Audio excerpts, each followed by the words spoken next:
이 두 사람의 공통점이 뭔지 아십니까? 첫 번째 공통점이 뭐냐? 우리 먼저 누가복음 8장 42절 함께 읽겠습니다. 시작. 이는 자기에게 12살 된 외딸이 있어 죽어가미로라. 예수께서 가실 때에 무리가 밀려들더라. 아멘.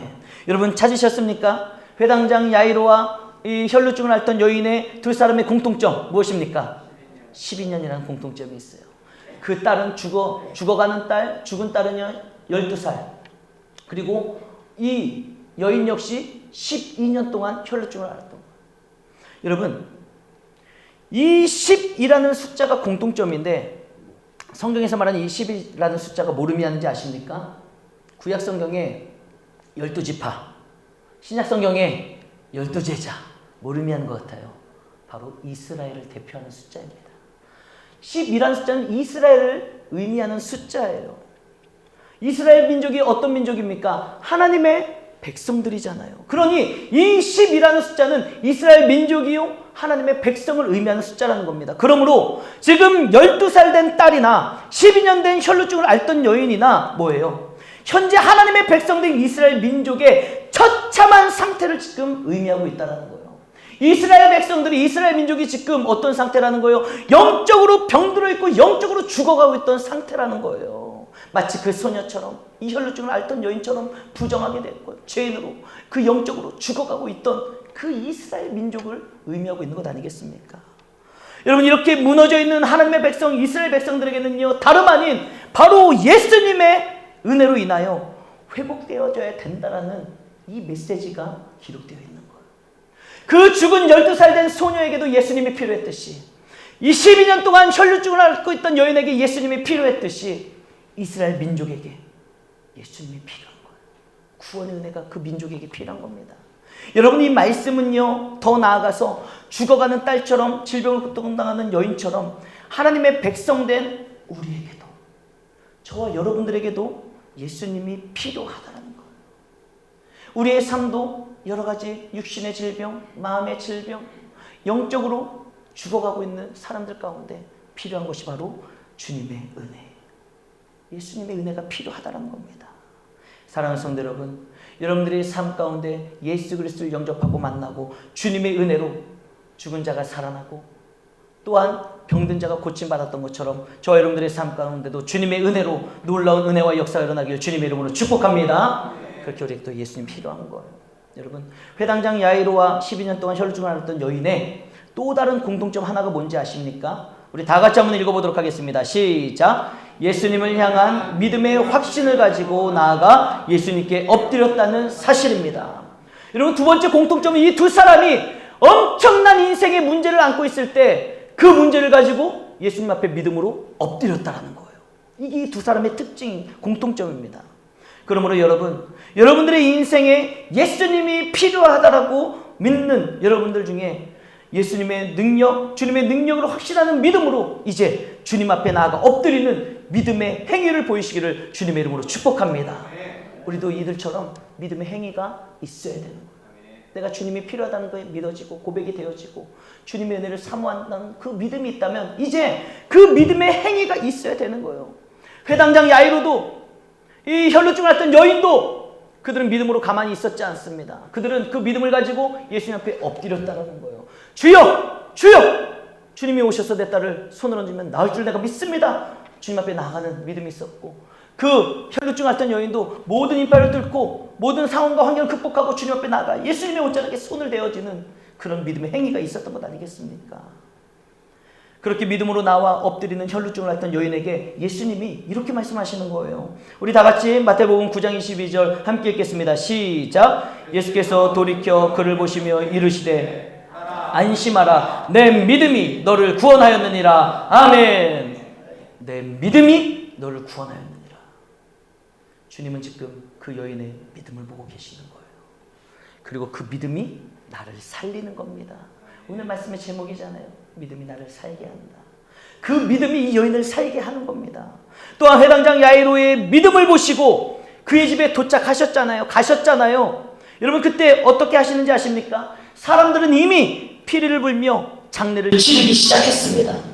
사람들은 이미 이 소녀가 죽었다는 것을 확신했어요. 이미 죽은 사람이었습니다. 그러므로 그 사람들은 모든 시작했다라는 거예요. 그런데 그 상황 가운데 우리 주님은 이렇게 말씀하십니다. 본문 마태복음 9장 24절 함께 읽겠습니다. 시작. 이르시되 물러가라. 이 소녀가 죽은 것이 아니라 잔다. 할렐루야. 여러분, 사람들의 시선은 똑같은 아이를 보면서도 사람들의 시선은 그 아이가 죽은 거예요. 그런데 예수님의 시선은 무엇입니까? 죽은 것이 아니라 잔다.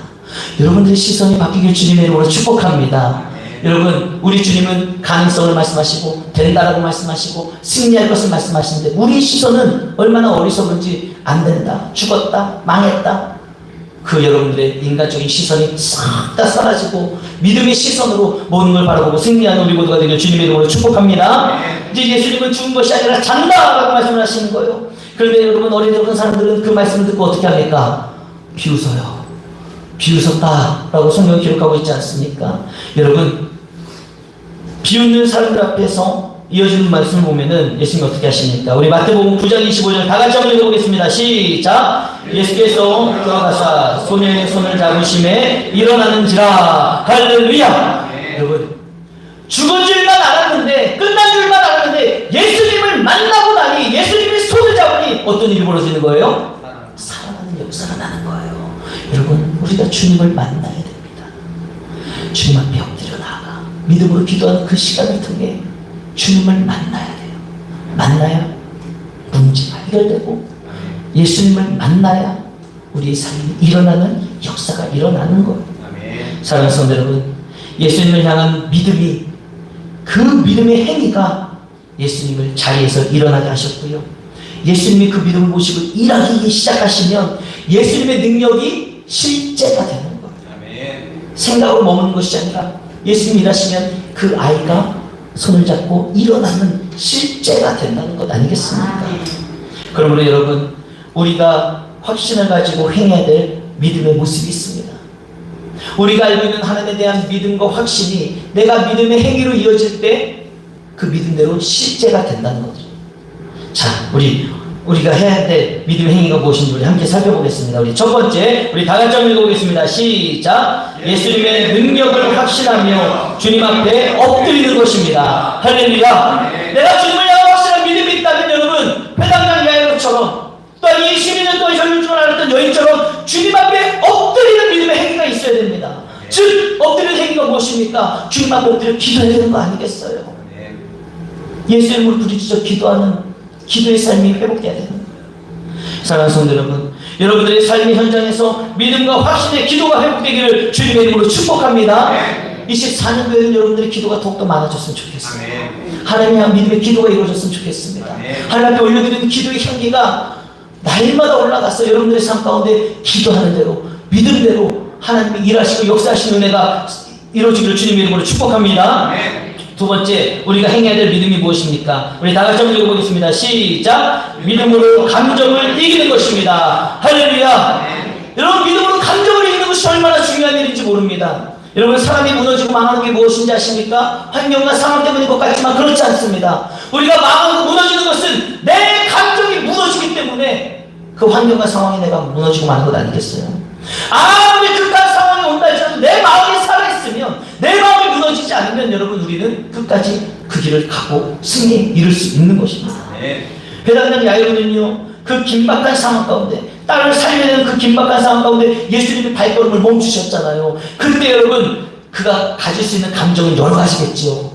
아씨, 짜증나는데 왜 멈추는 거야? 빨리 가야 되는데 저 사람은 왜 나타난 거야? 이 시점에 얼마나 감정이 요동치겠냐 이거예요. 그 되어지는 환경, 상황 때문에 그 회당장 야이로는 여러 가지 감정이 휩싸여서 원망할 수 있고 불평할 수 있고 화내고 짜증낼 수 있는 그런 상황이었다는 거예요. 아마 회당장 야이로의 마음은 굉장히 시커멓게 타들어갔을 겁니다. 그럼에도 불구하고 여러분, 예수님을 향한 확실한 믿음을 가지고 있었던 그 사람은요, 그 순간적으로 들어올 수 있는 모든 감정을 물리치고 이겨내고 끝까지 예수님이 일을 다 마치시고 다시 가실 때까지 여러분, 그는 믿음으로 기다렸다는 거예요. 여러분, 믿음의 확신을 가지고 있는 사람은요, 주님이 끝까지 일하실 때까지, 주님이 역사하실 때까지 인내하고 감정을 다스리고 승리의 길을 걸어가야 되는 것입니다. 이게 우리가 보여야 될 믿음의 행위의 모습이에요. 사랑하는 성도 여러분, 잊지 마십시오. 우리가 주님을 향한 믿음과 확신이 있다면 환경과 상황이 어떻게 흘러가든지 낙심하지 마십시오. 원망하거나 포기하지 마시고 끝까지 인내하며 기다리며 정말 여러분들의 믿음의 행위로 주님 앞에 나아가는 그런 믿음의 반응이 있기를 주님의 이름으로 축복합니다. 여러분, 많은 사람들이요 믿노라 하면서도요 그 믿음이 얼마나 연약한지 오래가지 못합니다. 양은 냄비 믿음 같아가지고요 금방 지쳐가지고 기도하기를 멈춰요. 하루 이틀 3일 일주일 한 달 했는데 내가 원하는 대로 기도 좀 응답되지 않는 것 같으면 그냥 기도하기를 멈춰버립니다. 그리고 믿음의 말로다가 하나님이 해주실 거야, 들어주실 거야, 하나님 역사하실 거야, 이 믿음의 말을 하다가도 시간이 조금 지났는데도 안 되면은 원망의 말로 변해버리는 겁니다. 그러나 여러분, 우리도 그럴 수 있어요. 오늘 이 말씀을 듣고 믿음으로 살아야지, 기도해야지, 엎드려야지, 그랬다가도 작심삼일을 하고 3일이 지났는데도 아무것도 이루어지지 않으면 우리도 원망하며 낙심하며 저주하며 떠나버리려는 그런 감정에 휩싸일 수도 있습니다. 그러나 여러분, 그 모든 감정이 들 때마다 오늘 야이로의 감정을 생각해 보십시오. 야이로는 그 애타는 상황 가운데서도 감정이 휘날리지 아니하고 끝까지 승리했잖아요. 그 야이로의 그 애타는 마음을 기억하며 여러분들도 끝까지 믿음으로 인내하며 승리하기를 주님의 이름으로 축복합니다. 우리 옆사람이 인사합시다. 끝까지 인내하며 승리합시다. 끝까지 인내하며 승리합시다. 여러분, 결론의 말씀이 무엇입니까? 결국 주님께서 그 믿음대로 감정을 이기고 그 믿음대로 끝까지 나아갔던 회당장 야이로의 그 믿음에 응답하셔서 12살 된 외동딸이 살아나게 되잖아요. 이게 바로 믿음의 삶의 결론 아니겠습니까?